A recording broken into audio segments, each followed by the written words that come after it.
स्वागत है आपका। स्मृति जी के बारे में गागर में सागर भरना हो जाएगा अगर इनकी जिंदगी के तमाम हिस्से को मैं छूने की कोशिश करूंगी, लेकिन चूंकि एक ऐसे कार्यक्रम में हम मौजूद हैं जहां चारों तरफ सिर्फ किताबें ही किताबें हैं, तो 2 लाइनों में इनके पूरी जर्नी को मैं समेटना चाहूंगी। 46 साल पहले जिसके पिता ने चादर बिछाकर किताबें बेचनी शुरू की थी, उन महिला ने 5 नरेंद्र मोदी के 14 से लेकर 24 तक के कार्यकाल में न सिर्फ मंत्रालय संभाले बल्कि शून्य से शिखर का एक ऐसा सफर तय किया है जो आज भी करोड़ों लोगों के लिए प्रेरणादायक है। बहुत बहुत स्वागत है आपका। धन्यवाद मैम, कैसी हैं आप? बढ़िया। और किताबों के बीच आकर तो और भी सुख का अनुभव मुझे हो रहा है। आपकी किताब आई लाल सलाम 2021 में, लेकिन आज भी उसकी चर्चा बहुत ज़्यादा होती है, तो मैं किताबों से शुरुआत कर लेती हूँ। आपको बहुत शौक है किताबें पढ़ने का, आप देश के शिक्षा मंत्री के तौर पर भी कार्यभार संभाल चुकी हैं, तो जब किताबों की दुनिया में इस तरह से आपकी एंट्री होती है तो दिल में क्या ख्याल आता है? मुझे लगता है कि मैं चूँकि उन लोगों में से हूँ जो ज़्यादा ख्याली पुलाव नहीं पकाती, इसलिए कुछ हकीकतों पर आपका ध्यान आकृष्ट करना चाहती हूँ। शायद ही बुक फेयर के इतिहास में पहले कभी ऐसा हुआ हो कि इंडियन फिलॉसफी और वैलर के ऊपर इस प्रकार से एक यहाँ पर एग्जीबिशन लगाया गया हो। मुझे लगता है बुक फेयर की पूरी जर्नी में एवोल्यूशन आपने लिटरेचर की दृष्टि से कई बार देखा होगा, लेकिन फिलॉसफी और वैलर को एक छत के नीचे शायद आपने पहली बार आते देखा होगा। मैं अभिनंदन देती हूँ पूरी समिति को, पूरी टीम को जिन्होंने इसका आयोजन किया, विशेषतः उनको जिन्होंने विमेन इन आर्म फोर्सेस के ऊपर यहाँ पर एक छायाचित्र के माध्यम से प्रस्तुतिकरण किया है। मैंने देखा वहाँ पर जो लंबी कतार है वो सिर्फ लड़कियों की नहीं है, बल्कि वहाँ पर कुछ पुरुष भी हैं जो देखना चाहते हैं कि आर्म फोर्सेस में महिला का योगदान किस प्रकार से रहा है। तो टेक्नोलॉजी और लिटरेचर का जो एक समन्वय है वो बुक फेयर में देखकर मुझे बहुत अच्छा लगा। और ये बहुत ज़रूरी भी है क्योंकि आज यहाँ पर जितने युवा मौजूद हैं, ज़्यादातर उनमें से जेन ज़ी वो वाली पीढ़ी है जो ज़्यादातर मोबाइल पर, लैपटॉप पे ही अपना समय व्यतीत करती है। किताबों की दुनिया से उनका रास्ता थोड़ा कम हो रहा है, तो उन जैसे लोगों को क्या बताना चाहिए? मुझे नहीं लगता है कि नौजवान पीढ़ी चूंकि टेक्नोलॉजी का इस्तेमाल कर रही है इसलिए कंटेंट से बहुत दूर है। मुझे लगता है यहाँ पर जो नौजवान आए हैं वो कंटेंट और उसकी एक लिटरेरी वैल्यू को समझते हैं, तो उनका कंटेंट ग्रहण करने का शायद साधन नया है, लेकिन कंटेंट की दुनिया के माध्यम से नया पुराना वो क्या है जो आपको एक जीवन को नए स्वरूप में देखने के लिए प्रेरित करता है या आपको जीने का एक नया तरीका देता है, मुझे लगता है वो नौजवानों को बहुत आकृष्ट करता है। मैं जानती हूँ कि एक पीढ़ी ऐसी है जो नौजवानों से सिर्फ इसलिए खार खाए बैठी है क्योंकि वो टेलीफोन के माध्यम से, टेलीविज़न के माध्यम से या लैपटॉप के माध्यम से दुनिया को देखने का प्रयास कर रहे हैं। जब तक वो दुनिया को देख रहे हैं तब तक मैं प्रसन्न चित्त हूँ। जिस दिन वो दुनिया को देखना या उसको देखने की आदत से कहीं ना कहीं बेतकल्लुफ़ हो जाए, उस दिन चिंता हम सबको करनी चाहिए। दुनिया को आपने भी बहुत देखा और वो भी बहुत कम उम्र से। बहुत ज़्यादा संघर्ष आपका रहा क्योंकि इसे दिल्ली जहाँ पर आपका जन्म हुआ और यहीं पर पिता की मदद के लिए भी आपने न जाने कितने पापड़ बेले। उसके बाद आप मुंबई पहुँची, फिर पॉलिटिक्स में आपने शिखर तक का सफर तय किया और आप लाखों लोगों के लिए मिसाल भी हैं। अब एक बार फिर से 17 सालों के बाद जब छोटे पर्दे पर वापसी हुई है तो जिंदगी बीते 10 सालों में यानी कि 14 से 24 की आपकी जो रही थी, खासतौर से प्रधानमंत्री मोदी के कार्यकाल की मैं बात करूं, और अभी के कितना फर्क आ गया है दोनों में? मुझे लगता है कि फर्क अगर आप पॉलिटिक्स को बहुत सूक्ष्म दृष्टि से देखें तो ही आता है।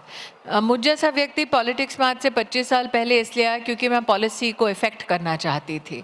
पॉलिसी को इफ़ेक्ट अगर आप मेरे वायुमंडल का हिस्सा हैं या मेरी पॉलिटिकल एस्टैब्लिशमेंट का हिस्सा हैं तो उसको इम्पैक्ट करने के लिए मात्र मंत्री होना या मात्र सांसद होना पर्याप्त नहीं है। एक कार्यकर्ता की दृष्टि से भी आप पॉलिसी को इम्पैक्ट करते हैं।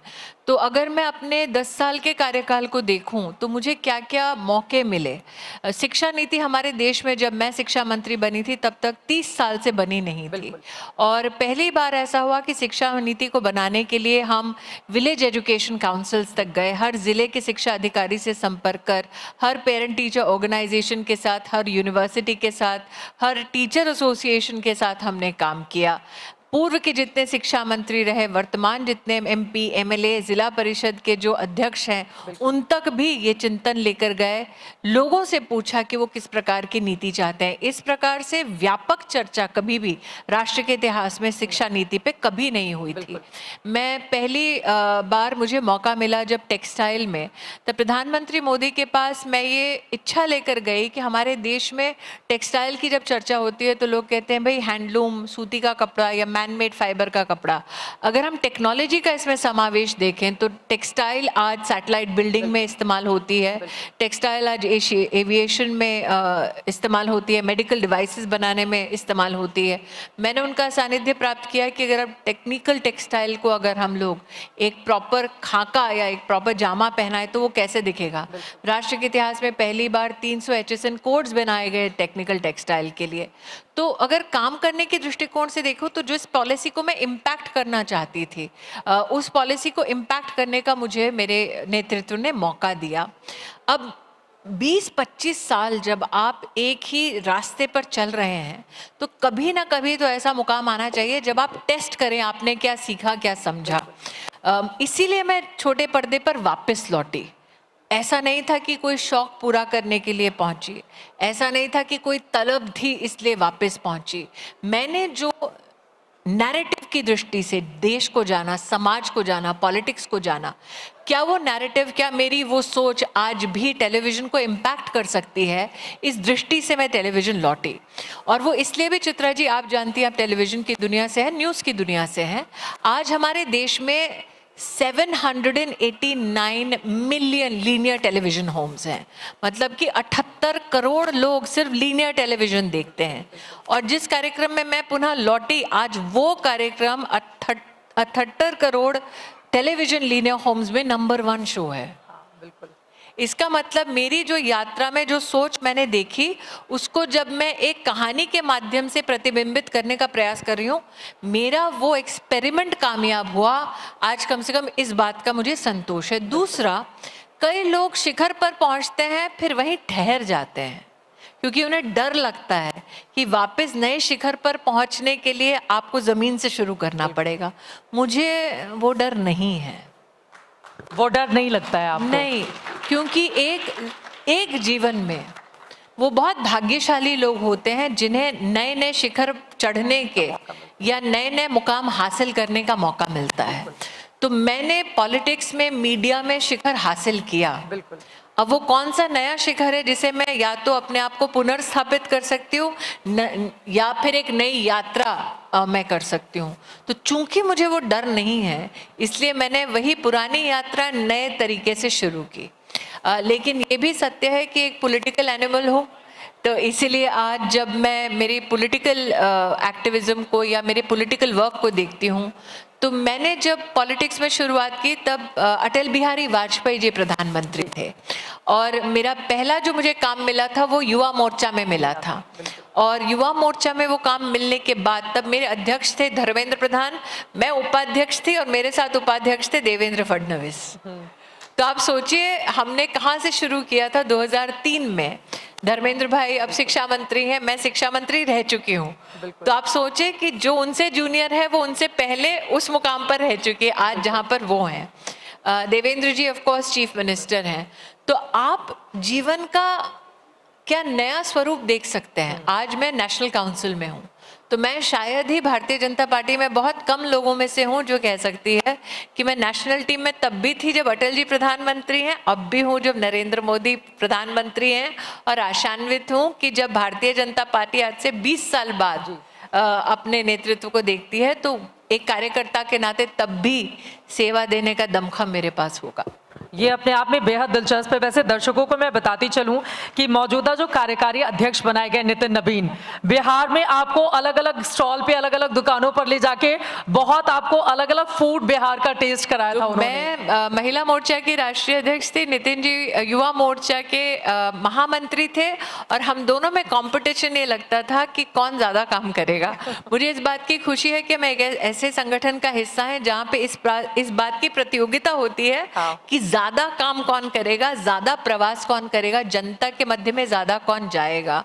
तो मेरा सौभाग्य है कि नितिन जी के साथ पिछले 16 साल से काम कर रही हूँ और मेरी पार्टी ने एक युवा अध्यक्ष जो बड़ों का सम्मान करता है, छोटों के साथ सहयोग देता है और जिसने संगठन की पूरी यात्रा देखी है, युवा मोर्चा प्रदेश से लेकर राष्ट्रीय स्तर तक, उन्हें राष्ट्रीय दायित्व दिया है। तो अपनी आंखों के सामने उस पीढ़ी को उभरता देख जो हमारे समकक्ष था मोर्चे में, बहुत आनंद का अनुभव होता है। अभी बहुत सारे आपके समकक्ष जो लोग रहे हैं, खासतौर से युवा मोर्चा के कार्यकाल में कई जगहों पर, जैसा कि आपने खुद बताया, देवेंद्र फडणवीस जी मुख्यमंत्री बन गए, रेखा गुप्ता जी दिल्ली के मुख्यमंत्री हैं, अलग समय में वो भी जुड़ी रही। तो मुझे लग रहा है यही एक कुर्सी बाकी है आपके लिए, बाकी तो तकरीबन ज्यादातर बड़ी कुर्सी आपने फिल कर दी है उस पर बैठकर। मुझे नहीं लगता अगर एक इंसान कुर्सी का मोहताज हो अपनी पहचान के लिए तो क्या इंसान है। मेरी पहचान किसी कुर्सी की मोहताज नहीं है। क्या बात है, बहुत सुंदर। लेकिन कुर्सी के लिए ही सारी कोशिशें की जाती हैं और कुर्सी जब छिनती है तो तकलीफ भी होती है। मुझे नहीं लगता भाजपा में सारी कोशिशें कुर्सी के लिए की जाती हैं, क्योंकि भाजपा अगर आप देखें राजनीतिक दलों में सबसे बड़ा राजनीतिक दल है, तो हर व्यक्ति को टिकट नहीं मिलती, हर व्यक्ति को कुर्सी नहीं मिलती, हर व्यक्ति को तमगा नहीं मिलता। फिर भी वो यात्रा ऐसे कार्यकर्ताओं द्वारा शुरू की गई जिनके आसपास सत्ता कभी नहीं थी, जिन्होंने सपने में भी नहीं सोचा था, जिनका एक लक्ष्य था, एक अभिलाषा थी कि सत्ता मिले, लेकिन सत्ता मिले तो सेवा का माध्यम बने। तो जिन लोगों ने कभी इस कल्पना को ही नहीं जिया है, उन लोगों के लिए शायद जो व्यक्ति प्रधानमंत्री के पद पे अब विराजमान है वो व्यक्ति ज्यादा महत्वपूर्ण है, क्योंकि वो देश की दिशा और दशा बदलने के काबिल है। और हमारा पूरा का पूरा ध्यान जो है इस बात पर केंद्रित है कि तीसरी बार प्रधानमंत्री हमारे बन गए हैं, चौथी बार अब कैसे बने, ये हमारा लक्ष्य है। और चौथी बार के लिए अभी से पूरा माहौल आप लोगों ने बनाना शुरू कर दिया है। लेकिन मैं आपसे जानना चाहूंगी, आपने कहा कि आपको डर नहीं लगता है और कुर्सी की मोहताज भी नहीं है, ये कॉन्फिडेंस, क्योंकि आज बहुत सारे लोग ऐसे हैं, छोटी सी निराशा हो जाती है, रिजल्ट अच्छा नहीं आता है, नौकरी किसी वजह से अगर समय पर नहीं लग पाती है, लोग निराश हो जाते हैं, हमने देखा है बहुत बुरे कदम उठाते हुए भी।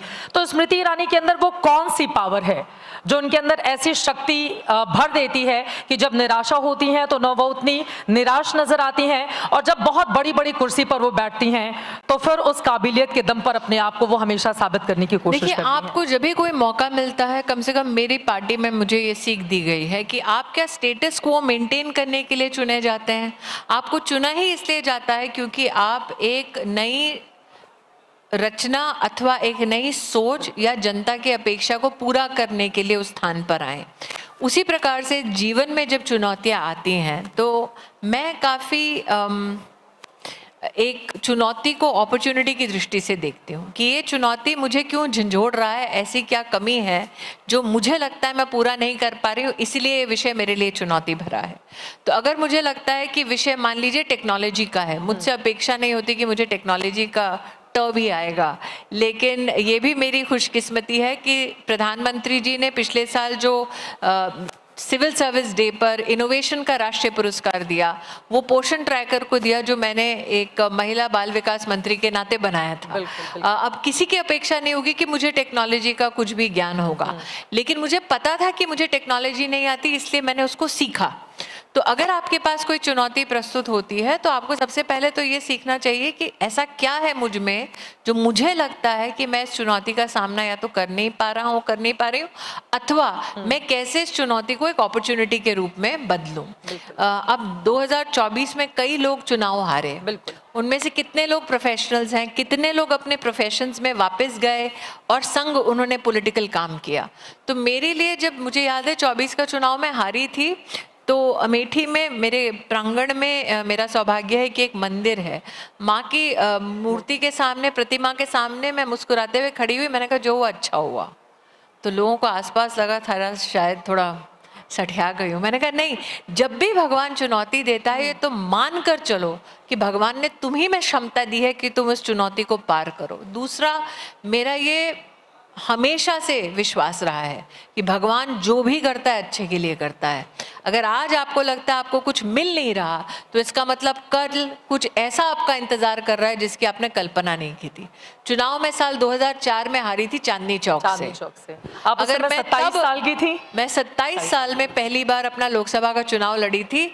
मैं 2004 में जब चुनाव हारी तो जीतने वाला कपिल सिब्बल था। बिल्कुल। तब मुझे पता था कि एक दिन ऐसा आएगा जब मुझे लगेगा कि अच्छा वो हार गए। और अगर मैं चांदनी चौक जीत जाती तो मैं अमेठी कभी लड़ने नहीं जाती। अगर मैं चांदनी चौक जीतती तो मैं देश की शिक्षा मंत्री कभी नहीं बनती। अगर मैं चांदनी चौक जीतती तो मैं देश की टेक्सटाइल मंत्री नहीं बनती, आईएनबी मंत्री नहीं बनती, माइनॉरिटी अफेयर्स मंत्री नहीं बनती, विमेन एंड चाइल्ड अफेयर्स की मंत्री नहीं बनती। तो मेरा ये मानना है, आज अगर आपको लगता है कुछ खलता है कि ये नहीं हो रहा, इसका मतलब भगवान ने ज़रूर कुछ आपके लिए प्लान किया है कल जो आज से भी बेहतर होगा। बस विश्वास होना चाहिए। लेकिन उसके लिए उतनी मेहनत भी करनी होगी जो आपकी ज़िंदगी हम सभी को सिखाती है। एक कंसिस्टेंसी होनी चाहिए। ऐसा नहीं है कि कुछ हमें मिल गया तो उसके बाद जाकर बैठ जाना है। नहीं, कई लोग बैठना उनको गवारा होता है। आपको उनको गलत दृष्टि से नहीं देखना चाहिए। कुछ लोगों को ऐसा लगता है कि मुझे नहीं करना इससे ज़्यादा। मुझे ऐसा लगता है कि जीवन व्यर्थ है अगर आप हाथ पे हाथ धरे बैठे रहो। भगवान ने जीवन दिया है जीने के लिए, और जी तभी सकते हो भरपूर जब स्थिर ना रहो। बिल्कुल। चलती का नाम गाड़ी होना चाहिए। ये बहुत खूबसूरत बात आपने कही, और आपने कहा कि चांदनी चौक मैं नहीं हारती तो मैं इन पदों पर नहीं पहुंचती। और अपने आप में ये भी रिकॉर्ड है कि अगर आप चांदनी चौक नहीं हारती तो अमेठी में वो रिकॉर्ड नहीं बनता जिसमें आपने कांग्रेस के अध्यक्ष को, राहुल गांधी को, उस समय पराजित किया था। तो वो भी अपने आप में एक बहुत बड़ी कामयाबी है। वो एक ऐसा इतिहास है जो कोई दोहरा नहीं पाएगा, इसकी भी मुझे गारंटी है। तो इसीलिए मुझे खुशी है कि मैंने वो इतिहास रचा। क्योंकि चित्रा जी, इतने बड़े ब्रह्मांड में कौन है जो इतिहास रच सकता है? इतिहास भी लोगों को भुला देता है। तो अगर आप इतिहास बना देते हो या फुट नोट इन हिस्ट्री हो जाते हो, वही जीवन में एक उपलब्धि होती है। तो मैंने मीडिया में इतिहास बनाया, पॉलिटिक्स में इतिहास बनाया। एक ही जान हो, इससे ज़्यादा और क्या इतिहास बनाऊंगी?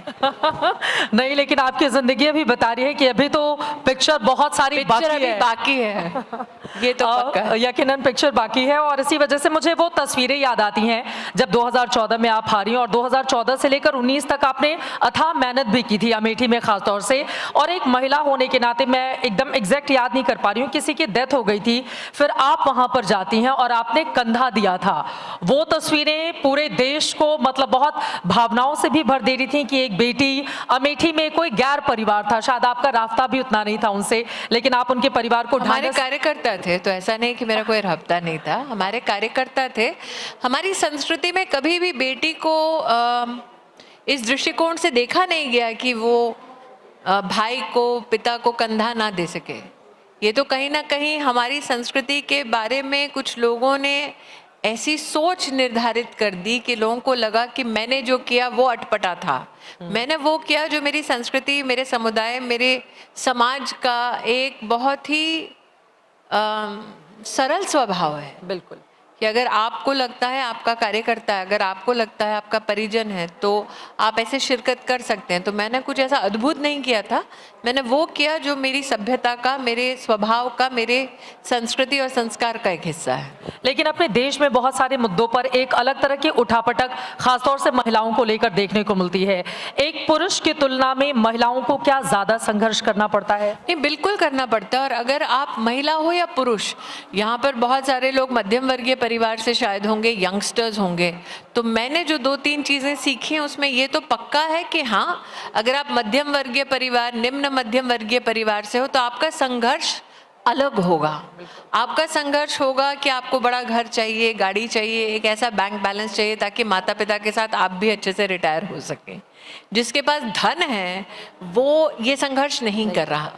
दूसरा, आप अगर महिला हैं तो ये फर्क नहीं पड़ता आपके पास धन है कि नहीं है। आपका संघर्ष अपने आप में एक यूनिक है। अगर आप एक ऐसी महिला हैं जो थोड़ी सी तेज तर्रार हैं, जो स्वभाव से सर झुका के नहीं सर उठा कर चलती हैं, तो आपको और मुसीबत होगी। अगर आप ऐसी महिला हैं जो अपना जीवन कैसे बिताएंगी वो खुद निर्धारित करती हैं, तो और मुसीबत होगी। तो महिलाओं को बहुत बड़ी एक भ्रांति ये और उनको सिखाया भी जाता है कि अगर आप सफल हो गए तो आपका जीवन, आपकी नैया पार हो गई। ऐसा नहीं है। अगर आप सफल हो गए तो आपकी मुसीबत डबल हो जाएगी। बस मुसीबत मुस्कुराते हुए आएगी, यही फर्क है। डबल कैसे हो जाएगी? कोई ऐसा उदाहरण जो आप बताना चाहें? देखिए, महिला के लिए एक बार आप सफल हो जाएं तो रिश्तों के कई स्वरूप आपको देखने के बदल जाते हैं। अगर पुरुष बहुत ही सक्सेसफुल है और उसके पास वक्त नहीं है तो एक अंडरस्टैंडिंग होती है कि इसके पास वक्त नहीं है, क्योंकि ये पुरुष है, ये और अच्छा करने वाला है।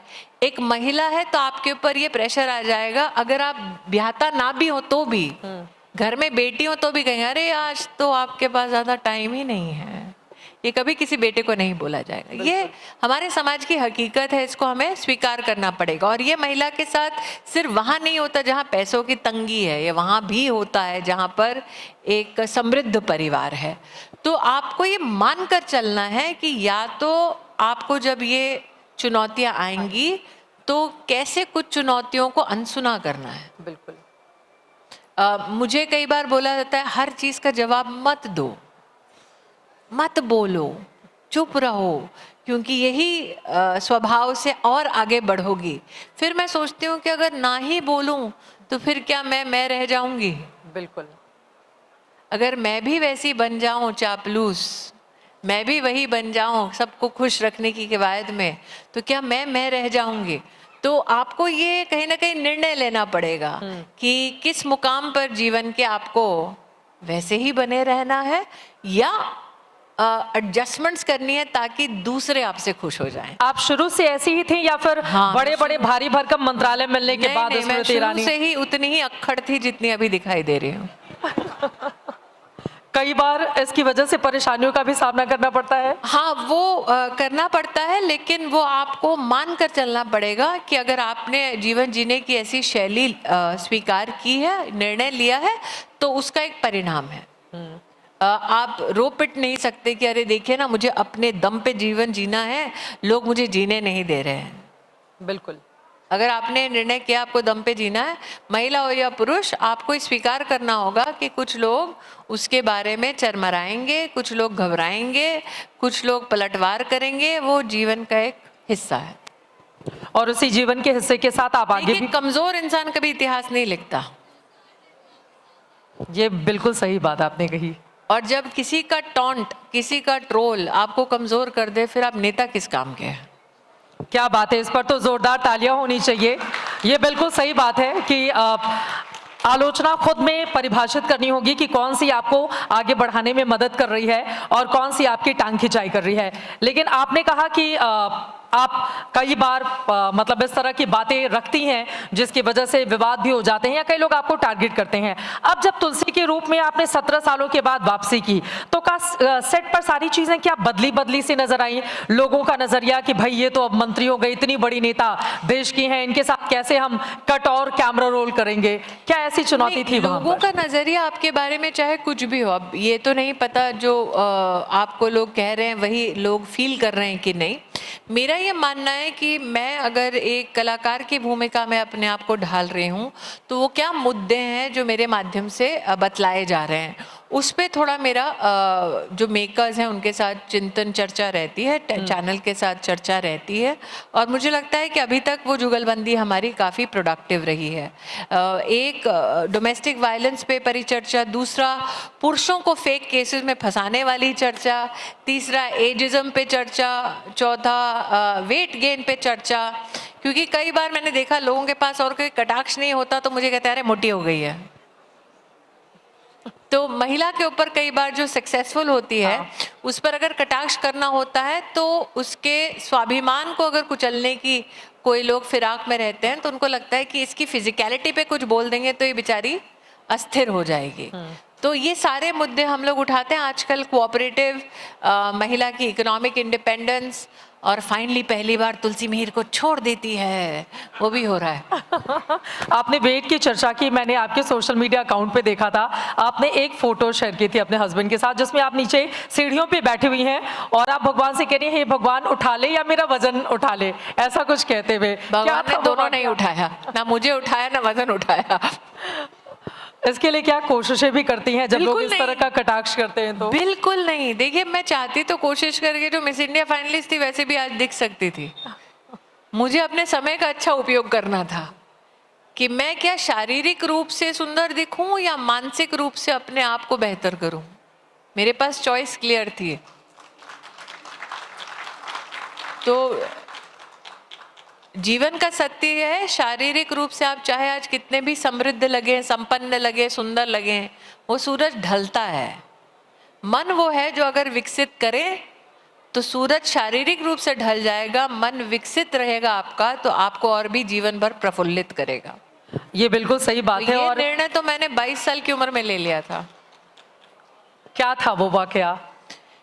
कि मेरा फिजिकलिटी डिसाइड नहीं करेगा कि मेरे कितने प्रशंसक होंगे, समर्थक होंगे, या मेरी जीवन की क्या दिशा होगी, दशा होगी। मुझे बहुत स्पष्ट रूप से पता था, I will decide what my future holds for me, and for that decision it is important to be mentally, बिल्कुल। आई थिंक इम्पॉवरिश ना हो, वो बेहतर शब्द है। और आपने अपने कद के वजन को इतना ज्यादा बढ़ा लिया है कि बाकी लोगों के पास कुछ और रहता नहीं है, तो इसी बात को लेकर वो कटाक्ष करते नहीं, होंगे। वो ठीक है। देखिए, जीवन में सब कुछ मीठा मीठा हो तो मीठे की फिर औकात नहीं रहती। जब तक कुछ तीखा, चटपटा, ज़्यादा नमकीन ना हो तब तक आपको पता कैसे चलेगा कि मीठे का स्वाद क्या है या उसकी अहमियत क्या है। अब इसकी चर्चा निकल पड़ी है। देखिए, जो लोग पत्थर मारते हैं, हाँ, पत्थर मारने के लिए दो चीज़ें उनको चाहिए होती हैं। एक तो आपका कद उनसे ऊपर होना चाहिए ताकि वो पत्थर मार सकें, बिल्कुल। या आपसे इतने दूर हो कि पत्थर मार सकें। तो जो दूर है या नीचे है उसका मैं क्या बिगाड़ूं, उसने खुद ही अपना बिगाड़ा हुआ होता है। और जो भी फलदार वृक्ष होता है वो हमेशा झुका हुआ होता है। वो नहीं पता, सारे फलदार वृक्ष नहीं झुकते, ये भी एक हकीकत है। लेकिन एक फ्रेज वृक्ष के पे तौर पर निर्भर- हम इस्तेमाल करते हैं कि जो लोग वृक्ष अपने पे निर्भर आचरण में- करता है। हाँ, देखिए, वृक्ष पे निर्भर करता है। हमारे यहाँ एक जमाना था जब हम मॉरल साइंस पढ़ाते थे, जी। मॉरल साइंस सिखाते थे। अब हमारी एक्सपेक्टेशन है मोरालिटी की, लेकिन हम मोरालिटी है क्या वो बच्चों को बतलाते नहीं हैं। बिल्कुल। हम बच्चों को ये कहते हैं कि पढ़ो, honesty is the best policy, लेकिन फिर खुद उस पॉलिसी का संचालन नहीं करते हैं। और फिर सोचते हैं कि ये जो बच्चे हमारे इर्द गिर्द हैं ये बड़े होकर वैसे ट्रांसपेरेंट क्यों नहीं है जैसे हमारी अपेक्षा थी इनसे। तो हम इस डायकोटमी में पूरी ज़िंदगी निकाल देते हैं। मैं ब्लैक एंड वाइट में अभी भी जीती हूँ। लोग कोशिश करते हैं कि मैं ग्रे में आऊँ, लेकिन ग्रे मैटर छोड़ के मुझे और किसी ग्रे चीज़ में कोई भी रुचि नहीं है। ठीक है, जब आपने छोटे पर्दे पर वापसी का फैसला लिया, इस बात का क्या कहीं से भी डर था या लोगों ने सलाह दी होगी कि अगर आप टेलीविजन पर वापसी करेंगे इस रूप में तो पॉलिटिकल के लिए आपको कहा जाएगा कि नॉन सीरियस पॉलिटिक्स में? हाँ, सलाह उन्होंने दी जिन्होंने दोनों ये चीज़ें नहीं की हैं।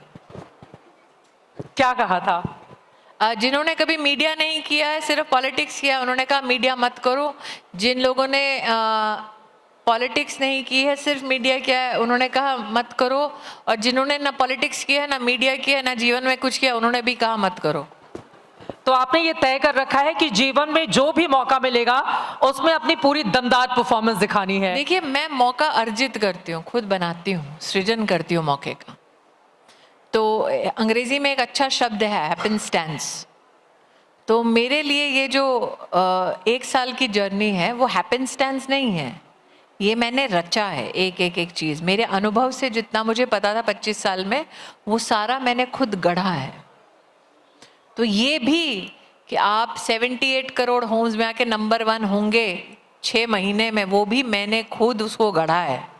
आसान नहीं होता जब आज मीडिया इतनी सेग्रीगेटेड है कि यूट्यूब पे चलती हैं चीज़ें, व्हाट्सएप पे चलती हैं, इंस्टाग्राम पे कंटेंट चलता है, उसमें लीनियर टीवी होम्स में ये सब करना। और जब मैंने किया टेलीविज़न तब OTT नाम की कोई चीज़ नहीं थी। तो OTT में भी एक्सेप्ट होना, और बहुत कम लोगों ने शायद इस बात पर रिफ्लेक्शन किया होगा कि मैं जो किरदार निभा रही हूँ वो कोई 28 साल की हीरोइन नहीं है, 60 साल की महिला है।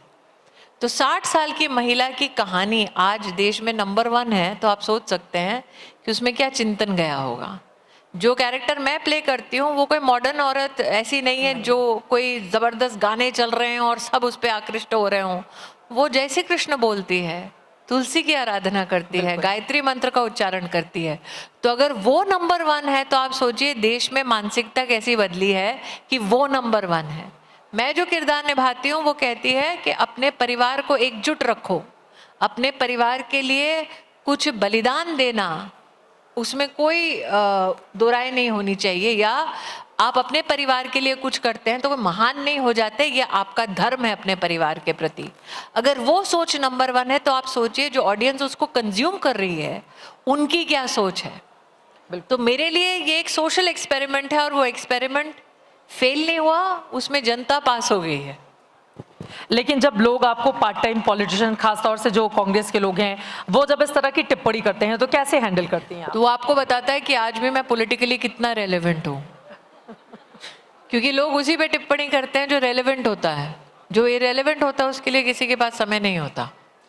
आपने उनके तो सबसे मैं बड़े वही नेता को हराया। पार्ट टाइम हूँ या फुल टाइम हूँ, एक्टर हूँ या पॉलिटिशियन हूँ, हाँ, लेकिन रेलेवेंट हूँ।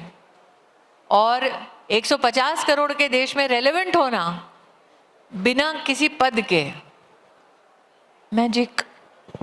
हाँ, यकीनन ये बिल्कुल सही बात है। लेकिन आपका कद और पद ऑलरेडी इतना ऊंचा हो चुका है कि अब ये बताने की जरूरत नहीं है। स्मृति जी जहां जाएंगी यकीनन उस मंच की आप शोभा बढ़ाएंगी। है, मैं एक और माफी चाहती हूँ चीज बोल रही हूँ, जिसको ये भ्रम है कि कद और पद से जीवन में कुछ हो जाता है, उसको याद रखना चाहिए कि जब आप जिस दिन मृत्यु को प्राप्त करते हैं उस दिन आपका अपना परिवार सूर्यास्त से पहले आपका दाह संस्कार कर देता है। आपके अपने लोग जिनको आप बहुत प्यार करते हैं, जिनको आप जीवन देते हैं, वही आपका दाह संस्कार कर देंगे। तो जब आपकी उनके लिए अहमियत नहीं होती है तो दूसरों के लिए अहमियत क्यों तलाशते हैं? जब आप इस तरह की बातें कहती हैं तो लगता है अध्यात्म की दुनिया की कितनी मोटी मोटी किताबें पढ़ के आने के बाद स्मृति जी क्या ऐसा है? नहीं नहीं, मैं कभी कोई ऐसी मोटी मोटी किताबें नहीं पढ़ पाती, ये चश्मा फाइल देख के आया है। नहीं, मैं सच में आपसे पूछ रही हूँ कि क्या आपको अध्यात्म की इस तरह की किताबों को पढ़ने का शौक है? जीवन की शुरुआत की थी सड़क से, तो सड़क से लेकर संसद तक बहुत कम लोग पहुंचे हैं, वो भी मेरी आयु में। मैं मंत्री बनी तो मैं 38 ईयर्स ओल्ड थी, 37-38 ईयर्स ओल्ड। बिल्कुल। तो आज मैं 49 ईयर्स ओल्ड हूँ। मैं 3 बार की सांसद रह चुकी हूँ, 5 मंत्रालय मेरे रह चुके हैं, मैं 2 देश के प्रधानमंत्रियों के साथ काम कर चुकी हूँ, मैं भारतीय जनता पार्टी में कई पदों पर रह चुकी हूँ, और अभी तो मेरा आधा जीवन भी नहीं हुआ है। बिल्कुल। तो सड़क से अगर आप पिताजी के साथ किताबें बेचते बेचते यहाँ तक पहुँच सकते हैं, तो सोचिए अगर पक्के मकान से मेरी शुरुआत हुई होती तो मैं कहाँ होती। आपके अंदर एक अलग तरह का जुनून भी देखने को मिलता है स्मृति जी, और आपने सड़क की बात की तो मुझे बार बार वो तस्वीरें आंखों के सामने आती है। आज भी अगर विरोधी दलों को निशाने पर लेना होगा महंगाई के मुद्दे पर, तो एक सिलेंडर ली हुई दिल्ली में विरोध प्रदर्शन की आपकी तस्वीरें उसको वायरल कर दी जाती हैं। वो धर्मतला नाम की जगह है कलकत्ता में, और धर्मतला में मेरा उस वक्त जो धरना प्रदर्शन था, उसके बाद मुझे वहाँ से उठाकर वहाँ की साथ की एक पुलिस स्टेशन है वहाँ पे ले जाके जेल में डाला गया। अच्छा खासा 8 घंटे बिठाया गया कि मरो सड़ो जेल में पता चलेगा। तो 8 घंटे बाद जब लौटे तब भी मैं मुस्कुरा ही रही थी, तो वो झक मार के वो बेचारे झल्ला के मुझे छोड़ के गए। तो ये उसकी फोटो है। लेकिन मुझे लगता है मेरे लिए बहुत वायरल होती है। मेरे लिए बहुत बड़ा कॉम्प्लीमेंट है कि अगर विपक्ष को भी कोई पॉइंट प्रूव करना होता है तो उन्हें स्मृति ईरानी की जरूरत पड़ती है। क्या वजह है, आप इतना ज्यादा निशाने पर क्यों रहती हैं? पता नहीं, बहुत ही स्वीट होंगी शायद, मुझे क्या पता। मुझे ऐसा लगता है कि अगर देश की सबसे पुरानी राजनीतिक पार्टी आपको निशाने पर रखे, इसका मतलब आप में कुछ तो पॉलिटिकल दमखम होगा कि आज भी जब आप संसद में नहीं हैं तो बिना आपके नाम जपे उनको नींद नहीं आती। कुछ तो ऐसा होगा, क्या पता किसी बात का डर है उनको। मुझे अभी क्या पता? पूरा भविष्य बाकी देखिए, है। आप मुझसे बतिया रही हैं पिछले 15-20 मिनट से, आपको डर लगा मुझसे? नहीं, मीडिया वालों को तो किसी से डर नहीं लगता है, लेकिन सत्ता पक्ष और विपक्ष वाले लोग कि मैं मीडिया की पृष्ठभूमि से हूँ इसीलिए मुझे डर नहीं लगता, ये भी हो सकता है। ये बिल्कुल सही बात है और आपको बताते चले स्मृति जी, स्ट्रिंगर के तौर पर एक दौर में बॉलीवुड के सितारों की बाइट लेने के लिए जाती थी आप मुंबई में फिल्म सिटी। तो जो चित्रा जी काम कर रही है वो मैं करती थी एक जमाने में। हाँ, ये बिल्कुल सही बात है और आज देखिए आपने बहुत लंबी लकीर यकीनन अपनी जिंदगी में खींचकर आप यहाँ तक पहुंची हैं। आपने जैसा कि जिक्र किया दो अलग अलग वक्त पर प्रधानमंत्रियों के साथ आपने काम किया। अटल बिहारी वाजपेयी की जब सरकार थी तब आपने बीजेपी में एंट्री ली थी। एक साल के बाद ही आपको चांदनी चौक से चुनाव लड़ने के लिए दिल्ली बुला लिया गया था मुंबई से।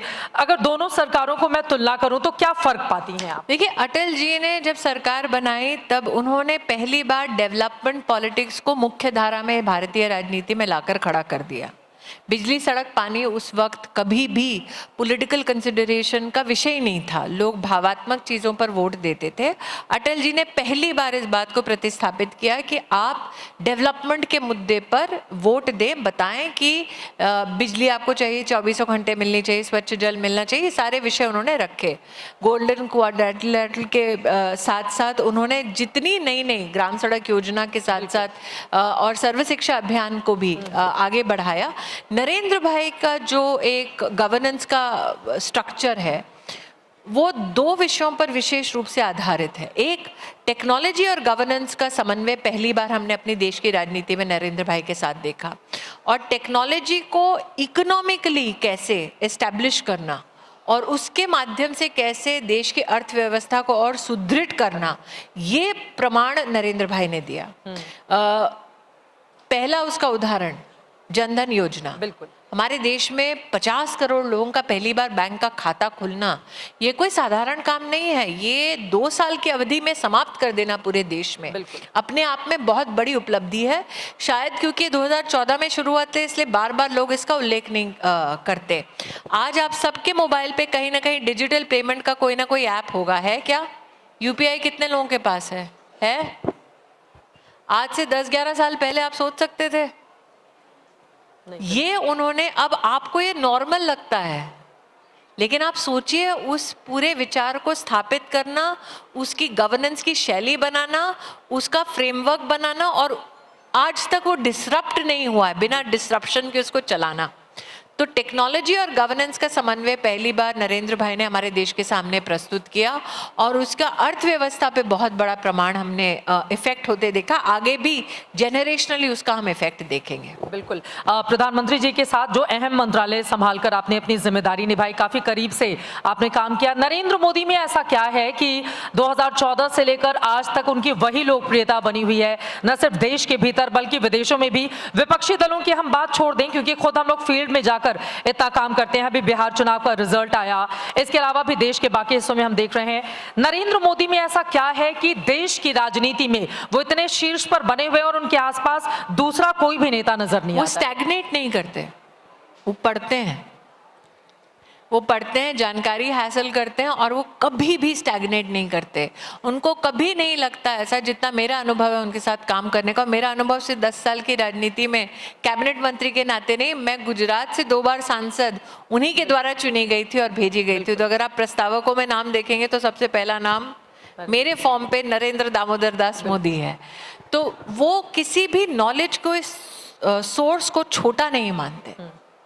उनको न्यू नॉलेज प्राप्त करने की हमेशा इच्छा रहती है।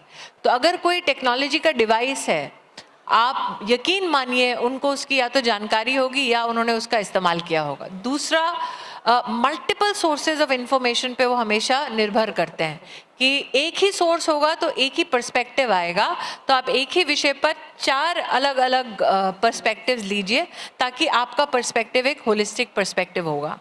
तीसरा, उनको इस बात का, जितना मेरा अनुभव है, बहुत इस बात का यकीन रहता है, विश्वास रहता है, उनकी शैली है कि आप सिर्फ चीज़ें फाइल तक, कागज़ तक, किताबों तक सीमित मत रखिए, इसमें से एक्शनेबल क्या है वो निकालिए। बिल्कुल।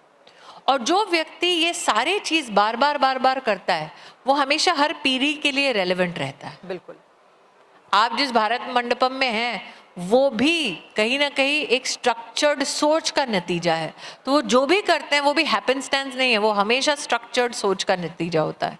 यकीनन, और G20 के आयोजन के दौरान भी इस भारत मंडपम की रौनक हम सब ने देखी थी। जब तुलसी के किरदार के लिए आप वापसी कर रही थी तो क्या प्रधानमंत्री जी से इस बारे में बातचीत हुई थी? वो देश चला रहे हैं, उनको सीरियल चलाने की फुर्सत नहीं है।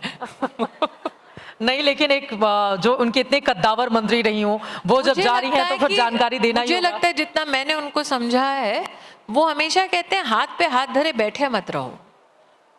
मुझे लगता है उन्हें कभी भी आलस पसंद नहीं है। उन्हें ऐसे लोग बिल्कुल पसंद नहीं है जो हाई तौबा करते हैं, ऐसे लोग बिल्कुल पसंद नहीं है जो किस्मत पे रोते हैं, ऐसे लोग बिल्कुल पसंद नहीं है जो किसी भी काम को छोटा समझते हैं।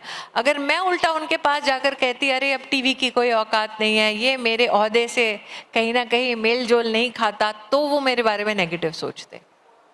अगर मैं उन्हें कहीं ना कहीं इस बात का एरोगेंस दिखाती, अरे अब तो मैं इतनी बड़ी हो गई हूँ कि ये नौकरी क्यों करूँ, तब उनको शायद दुख होता। तो वो हमेशा कहते हैं हर काम को इज्जत दो, हर काम को अगर करो तो निष्ठा से करो, और अपने आप को, अपनी पर्सनालिटी को नए पुराने सांचों में ढालो ताकि अपने बारे में कुछ नया सीख सको। बिल्कुल। तो अपने आप को कैसे इम्प्रूव करो, ये हमेशा मैंने देखा उनकी इस बात पे रुचि रहती है। अच्छा, राहुल गांधी को कोई ये सीख आपकी ओर से देनी हो तो आप क्या देना चाहेंगी? नहीं, उनको सीख देने के लिए उनकी पूरी पार्टी पड़ी है, मैं क्यों दूं? उनकी पॉलिटिक्स को किस रूप में आगे बढ़ता हुआ आप देख रही हैं? आप बढ़ता हुआ देख रही हैं? अब 14-19 के मुकाबले तो उनकी सीटें 99 पर आ गई, इस वजह से ये सवाल तो नहीं, बनता ही है। मैं ये शुभकामना देती हूँ कि विपक्ष की सीटें हमेशा 99 पे ही रहें। अच्छा बोला मैंने। किताबें लिखने का वक्त मिल जाता है, आपके पास मंत्रालय था, लाल सलाम 2021 में आई थी, किस सोच के साथ आपने उस किताब को मूर्त रूप लाल दिया? सलाम तो मैं 10 साल मेरी कल्पना का हिस्सा था। जब कोविड आया तब मैंने उस कल्पना को कागज़ और कलम के माध्यम से उतारा। लेकिन हाँ, मुझे ऐसा लगा कि मुझसे अपेक्षा की जाती है कि या तो मैं किसी के भाषणों का संग्रह लिखूंगी, या किसी की अपेक्षा अपने भाषणों का संग्रह बनवाऊंगी, अथवा किसी की अपेक्षा ये होती है कि मैं कोई पॉलिटिकल सोच का कोई मुद्दा उठाऊंगी। मैं चाहती थी कि लाल सलाम एक काल्पनिक दुनिया का हिस्सा ही सही, लेकिन रियल लाइफ इंस्टेंसेस से कहीं ना कहीं प्रेरित हो। मैं एक टेलीविज़न डिबेट का हिस्सा थी जिसमें किसी की एक बहुत ही नेगेटिव सोच पैरामिलिट्री फोर्सेस के लिए, उससे उत्तेजित होकर मैंने लाल सलाम लिखी थी। तो हमारे पैरामिलिट्री फोर्सेस विशेष जो नक्सल अफेक्टेड एरियाज़ में सर्व करते हैं, उनका और पुलिस का किस प्रकार से अथवा समन्वय होता है, या फिर उनको किस प्रकार की चुनौतियों का सामना करना पड़ता है, उस पर प्रेरणा पाकर मैंने ये किताब लिखी थी। ये एक थ्रिलर है, नॉवल है एक्चुअली। ना अध्यात्म से जुड़ी है, ना इसका कोई पॉलिटिकल एंगल है। तो ये भी लोगों को चौंका गया था जब लोगों ने कहा आपने थ्रिलर लिखी है। फिर जो जयपुर लिटरेचर फेस्टिवल चलाते हैं, मैंने उनसे कहा, क्योंकि उनकी और हमारी सोच में ज़मीन आसमान का फ़र्क है, मैंने कहा तुम पढ़ो ये किताब और मुझे बताओ। तो वो शायद आश्चर्यचकित थे कि मैं किताब लिख सकती हूँ। अच्छा, वो आश्चर्यचकित थे इस बात को लेकर? हाँ, शायद मैं जिस पॉलिटिकल पृष्ठभूमि से हूँ, लोग कहते हैं कि हम अंग्रेजी अच्छा नहीं बोलते अथवा लिखते अच्छा नहीं है, तो अंग्रेजी में किताब छपवा दी। बहुत सारे लोगों को जानकारी यहाँ पर नहीं होगी, स्मृति जी को तकरीबन 9 भाषाओं का ज्ञान है। तो ये इतनी भाषाएं कहाँ से सीखी आपने?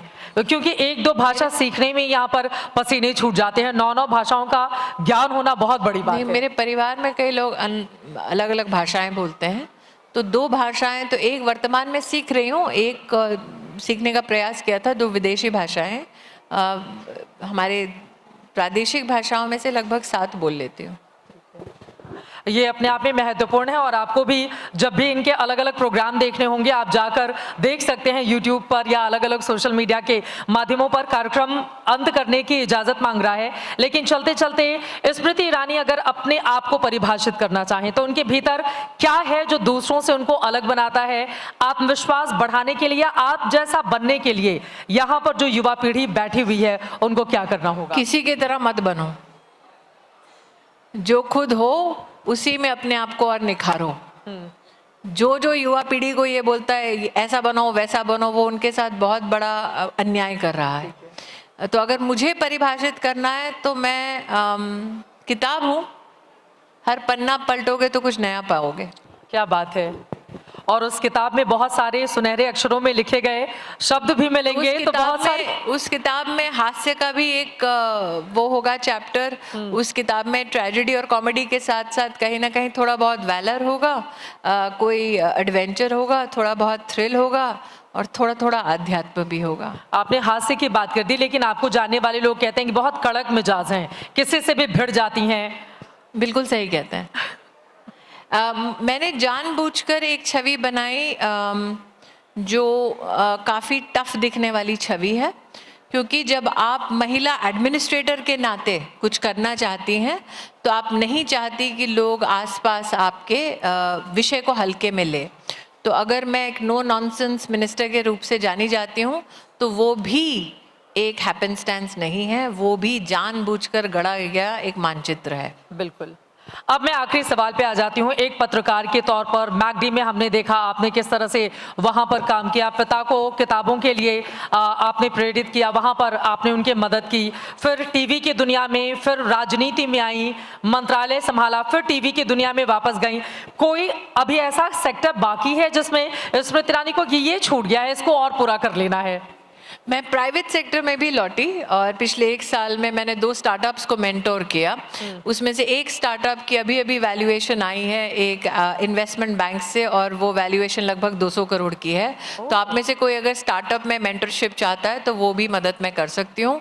दोनों मेरे स्टार्टअप्स, एक स्टार्टअप की 200 करोड़ की वैल्यूएशन हुई है और दूसरे स्टार्टअप में इंटरनेशनल इन्वेस्टमेंट आई है लगभग $10 मिलियन की। तो क्या बात है, यहाँ से जाकर मुझे लग रहा है बहुत सारे लोग आने वाले हैं आपके पास।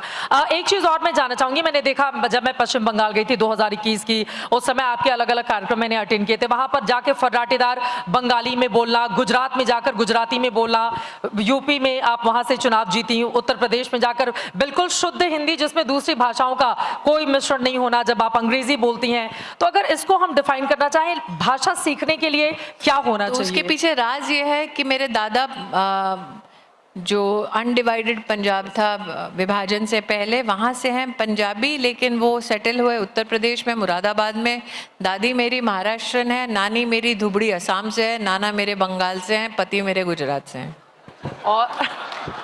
और आपके घर में कोई बहू आई है, शायद वो दक्षिण भारत से हैं? वो हाँ, हमारे लार्जर फैमिली ग्रुप में आई हैं बहू दक्षिण भारत से। अभी तो किसी का ऐसा सौभाग्य नहीं हुआ कि मुझे सास के रूप में झेल ले। बेटे का अभी तक ब्याह नहीं हुआ है, लेकिन निश्चित रूप से जिस दिन होगा, अगर वो भी कोई अलग भाषा बोलेगी तो आप यकीन मानिए कि मैं भी आपको उसी भाषा में बात करती हुई नजर आऊंगी।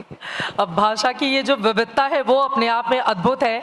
आप स्मृति जी, भारत को आगे बढ़ता हुआ बार बार प्रधानमंत्री जी 2047 में विकसित भारत की बात करते हैं, तो उसके लिए हमारी युवा पीढ़ी, क्योंकि इनके सामने शिक्षा की समस्या है, रोजगार को लेकर अक्सर ये लोग सवाल खड़े करते हैं, महंगाई पर बातचीत होती है, इन सबको लेते हुए आगे बढ़ने के लिए युवाओं को किस तरह से आप प्रेरित करना चाहेंगी कि विकसित भारत का ये जो सपना प्रधानमंत्री जी देख रहे हैं उसमें ये अपनी भूमिका किस तरह से निभा सकते हैं? मेरा एक निवेदन है, वो सब युवा पीढ़ी के लोग जो टेक्नोलॉजी से परिचय रखते हैं, आज आप टेक्नोलॉजी कंज्यूम कर रहे हैं, चाहे व्हाट्सएप हो, इंस्टाग्राम हो, यूट्यूब हो, फेसबुक हो, ट्विटर हो, आप सब टेक्नोलॉजी के कंज्यूमर्स हैं।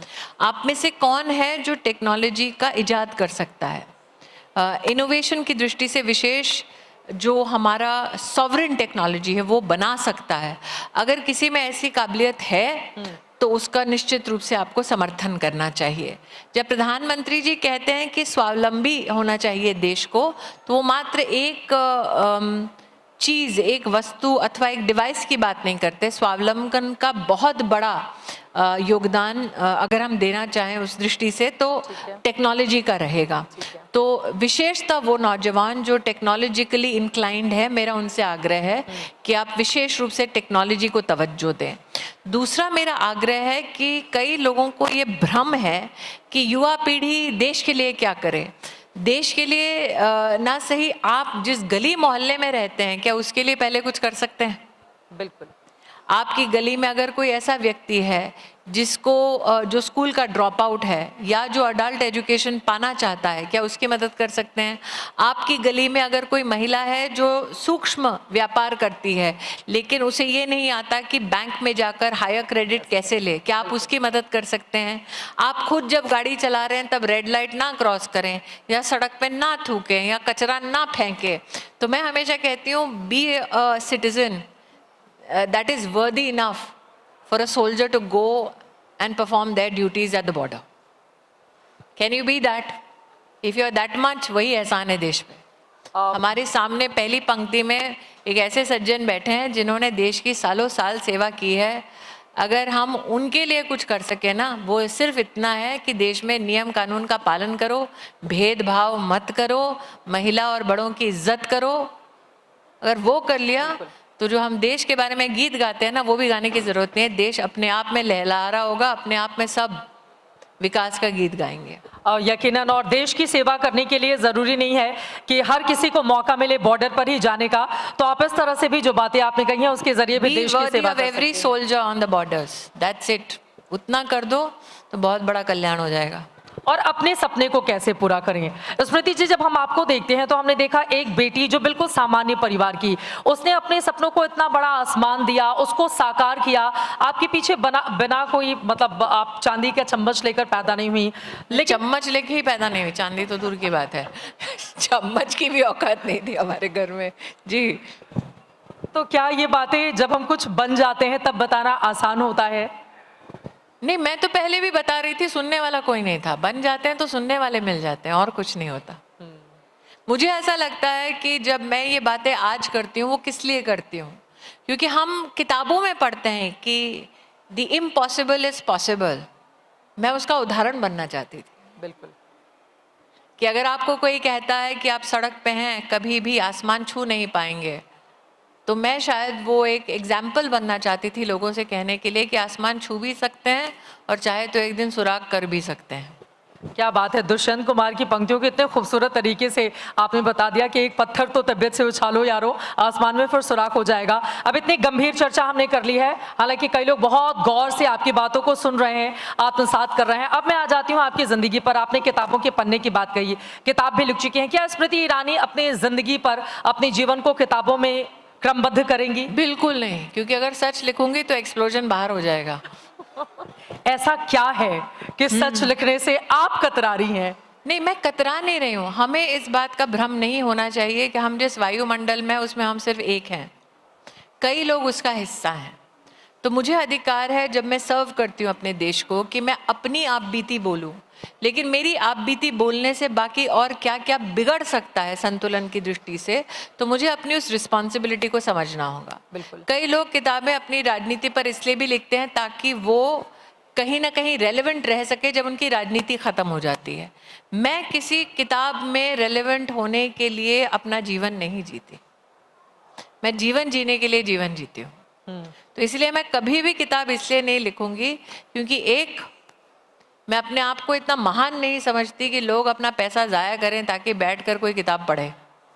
दूसरा, अगर मुझे कभी कुछ लिखना है तो मैं सत्य के अलावा कुछ लिख नहीं सकती, ऐसी मेरी फितरत है।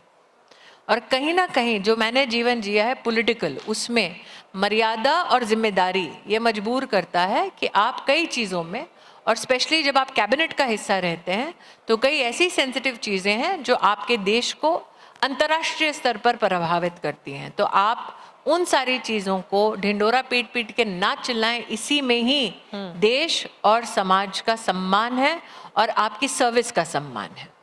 लेकिन हम सब ने देखा है कई ऐसे बड़े बड़े इस देश के नेता रहे हैं, खुद बाकी को छोड़ भी दूं, लालकृष्ण आडवाणी जी ने भी किताब लिखी और भी तमाम लोगों ने। तो आपको लग रहा है कि कुछ ऐसी कड़वी बातें होंगी जो शायद वो सूट नहीं करें? पे टिप्पणी कभी नहीं करती। मेरे अपने जीवन के जो नियम हैं, मैं उन नियमों के आधार पे चलती हूँ। देखिए, आपको हर चीज़, हर किसी प्रकार के व्यक्ति द्वारा हर प्रकार का उदाहरण आपको जीवन में मिल जाएगा। फ़र्क यह है कि मैं दूसरे जिस शैली से जिए तो मैं भी अगर उसी शैली से जीऊँ, मेरे लिए वो संभव नहीं है। मैंने अपने जीवन के कुछ नियम बनाए, मैं उसी नियम पे चलती हूँ। फॉर इंस्टेंस, अगर आप मुझसे पूछें कि 10 साल के मेरे कार्यकाल में वो एक चीज़ ऐसी क्या थी जो मैंने नहीं की, जो मुझे करनी चाहिए, मैंने कभी PR नहीं किया। मैंने कभी सोशल मीडिया में कोई पीआर अपने लिए पैसा दे के जनरेट नहीं करवाया, एक्टिंग में भी नहीं किया। लेकिन आज अगर आप किसी एक्टर से पूछे, पॉलिटिकल सिस्टम से पूछे, उनको उस प्रकार के कम्युनिकेशन मेथोडोलॉजी की ज़रूरत है, मुझे कभी ज़रूरत पड़ी नहीं। ठीक है। तो आज वो एक शैली है, एक काम करने का क्रम है, एक काम करने का फ्रेमवर्क है, लेकिन मैंने कभी उस फ्रेमवर्क को नहीं अपनाया है। ठीक है। तो अगर जो लोग उस फ्रेमवर्क को अपनाते हैं उनको शायद मेरे काम करने का सलीका लगे कम है, लेकिन मुझे नहीं लगता। तो हमेशा जीवन मैंने अपने नियम से जी है, किसी और के आधार पर नहीं जी है। इसको ये कह सकते हैं कि बिल्कुल बिंदास तरीके से जो ठीक लगा वही किया। नहीं, जो ठीक था वही किया, लगा नहीं। ठीक है, आगे बढ़ते हुए अब क्या और ख्वाब हैं जो आपको लगता है कि वो अभी पूरे किए जाने बाकी हैं? शुरू में ही आपने कहा कि पिक्चर अभी बाकी है, तो उस पिक्चर में कौन सा पिक्चर रोल बाकी है, ख्वाब बाकी नहीं है। सारे ख्वाब पूरे कर लिया आपने? मेरा ख्वाब जब मैं सड़क पे थी तो ये था, जिस सड़क पे मेरे पिताजी किताबें बेच रहे हैं उस सड़क पे एक दिन मेरा घर हो। मैंने घर खरीद लिया। वो किस्सा मैं चाहूंगी एक बार हमारे दर्शकों को आप बता दें जो यहाँ पर बैठे हुए हैं, कि धौला कुआं के पास आपके पिता, मेरे पिताजी जो आर्मी क्लब है उसके सामने किताबें बेचते थे धौला कुआं में, और एक और शांति निकेतन में किताबें बेचते थे। फ़र्क ये था, धौला कुआं में हिंदी किताबें बेचते थे, शांति निकेतन में अंग्रेजी किताब बेचते थे। और टाइम मैगजीन बहुत ही प्रचलित मैगजीन है, उसकी सेकेंड हैंड कॉपी जो कबाड़ी में जाती थी अमीरों के घर से, उस सेकेंड हैंड कॉपी को हम लोग लेकर दोबारा बेचते थे। तो मैंने पिताजी से कहा कि एक दिन ऐसा होगा कि जिस क्लब में सब जा रहे हैं वहाँ पे यूनिफॉर्म्ड पर्सनल मुझे सलाम करेंगे। तो मेरे पिताजी को लगा कि धूप ज़्यादा लग गई है सर पे। दूसरा मैंने कहा था कि जिस सड़क पे आप किताब बेच रहे हैं ना, जहाँ पे ये सारे अमीर लोग टहल रहे हैं, एक दिन मेरा यहाँ घर होगा। तो ये मौका आया जब मैं कैबिनेट में सर्व कर रही थी। यूनिफॉर्म पर्सनल मेरे रैंक की वजह से मुझे सल्यूट करते थे। तो वो दृश्य मेरे पिता ने देखा, और जिस सड़क पे वो किताब बेचते थे वहाँ पर मैंने घर लिया। और घर लेने के बाद वहाँ पे परिवार में किसी और को कदम रखने की इजाज़त नहीं थी। मैं अपने पिता को लेके आई, सबसे पहला कदम मेरे पिता ने रखा, और मैंने उनको वो सड़क दिखाई कि आपको याद है यहीं किताबें बेचते थे। तो वो खूब रोए थे उस समय। हाँ, मुझे नहीं लगता कि जब देखिए उस वक्त उनकी क्या उम्र रही होगी, वो करीबन 26-27 साल के नौजवान हुए होंगे। एक 27 साल का आदमी अपनी बेटी को लेकर बैठा है, बिल्कुल, और उसकी बेटी ये बोल रही है, तो उनको क्या लगा होगा उस वक्त अपनी जवानी में। तो उनको वो बातें याद वो 75 साल के हैं। तो मैंने कहा देखो भाई, मैंने आपसे 40 साल पहले एक वादा किया था, वो मैंने पूरा किया। बहुत कम लोग ऐसे खुशनसीब हैं जो अपने माँ बाप को दिया वादा पूरा कर सकते हैं, मैं उनमें से हूँ। मैंने अपने माँ बाप को जो जो वादा किया वो पूरा किया। मेरी माँ ने कहा था कि मैं कभी भी किराए के घर में मरना नहीं चाहती, मैं अपनी छत के नीचे मरना चाहती हूँ। जब मेरी औकात हुई सास बहू करके, तो मैंने पहला घर अपनी माँ को लेके दिया कि तुम मरेगी तो अपनी छत के नीचे मरेगी, चाबी उसके हाथ में दी। और मैंने पिता को वादा पूरा करके दिया कि जिस सड़क पे तुम किताब बेचते हो उस सड़क पे मैं तुम्हें घर लेके दिखाऊंगी। तो मैंने वो वादा पूरा किया। स्मृति जी, ये जो हौसला है ना, यकीनन हमारे समाज में आज भी हम लोग अलग अलग जगहों पर जब रिपोर्टिंग करते हैं तो देखते हैं कि कैसे बेटे और बेटियों में फ़र्क किया जाता है। बेटों को ज़्यादा तवज्जो दी जाती है, बेटियों से तो उम्मीद भी नहीं की जाती कि ये बड़ी होकर हमारे लिए, या कभी कोई शायद ही माँ बाप हो जो कहे कि बेटी बड़ी होकर हमारे लिए छत बनवाए या मेरे लिए। उसको शादी के लिए ज़्यादा कहा जाता है कि बड़ी होकर शादी करना है, पैसे इकट्ठे करने हैं। लेकिन यकीनन आपकी ये कहानी जब घर घर तक पहुँच रही है तो तमाम माँ बाप को भी प्रेरणा मिलेगी कि अपनी बेटियों पर अगर आप भरोसा माँ बाप रखेंगे। जानबूझ के बेटियों को शादियों में धकेल रहे हैं क्योंकि वो बेटियों से कोई उम्मीद नहीं रखते। उनको ये लगता है कि बेटी को सिक्योर करने का यही एक साधन है। अगर आप माँ बाप को आज कहें कि तुम्हारी बेटी वकील बन जाएगी, टीचर बन जाएगी, बिजनेस पर्सन बन जाएगी, तो माँ बाप मना नहीं करेंगे, क्योंकि वो बेटी की आर्थिक और सामाजिक सुरक्षा चाहते हैं। वो अपनी बेटी को कम नहीं आंकते। लेकिन आपने भी तो शादी से बचने के लिए मतलब नौकरी पहले की कि पैसे उधार पापा के चुकाने हैं, इस तरह का भी वाकया। तो मेरा दृष्टिकोण अलग था। मैंने अपने माता पिता से कहा कि आपने जो संस्कार दिए हैं मुझ पर ना सही, अपने संस्कार पे अगर विश्वास है तो मुझे जो करना है करने दो, छोड़ दो। तो उन्होंने अपने संस्कार पे विश्वास करके मुझे जीवन में करना था वो निर्णय लेने दिया।